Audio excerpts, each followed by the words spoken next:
Ayan guys, oh. Kung gusto nyo matanggal ang kalawang ng mga gamit nyo, ito gawin nyo. Ayan, oh. Electrolysis. Ayun, oh. 12 volts, 4 amperes. Kanina 2 amperes lang ginamit ko eh. Halos isang oras na, hindi pa natatanggal dumi eh. So pinalitan ko ng 4 amperes. Ayan, oh. Tubig po ito. Hinaloan ko ng suka at asin. Ayan ang dumi, oh. Ayan, kalawang po yan, oh. Ito yung ano to eh, yung flat file, kikil na lapad na nabaha, puro kalawang. Nilinis ko ng rice converter pero wala, hindi naman ganong na na umitim lang yung kanyang kalawang. Ayun, oh, ibang dumi. Ayun, oh. Ayan. Ayan. Guys, oh. Ito yung kalawang niya. Ayan, oh. Oh, ito na yung ano, siguro malinis na kasi pumuti na to eh. Kanina, ano to eh.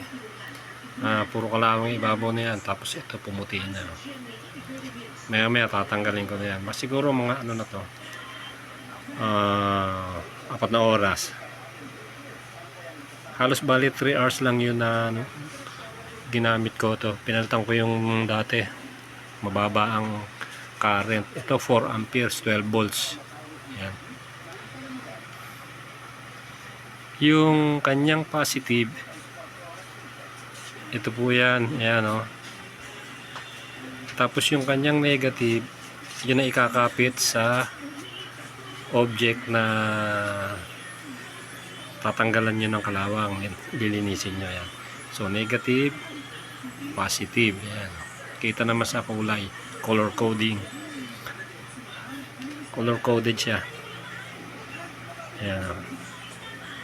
Ayan guys, ganyan lang, oh, mga kalawang. Saka huwag kayong gagamit na ano, kailangan plastic. Ayan, oh, init, oh, init na tubig, oh, ang gilid, oh. Kasi ito yung ano, yung rod, kaya mainit dito sa side na to. Dito malamig. So nandito yung reaction. Ayan, oh. So maya maya lilinisin ko na yan. Papakita ko din sa inyo guys.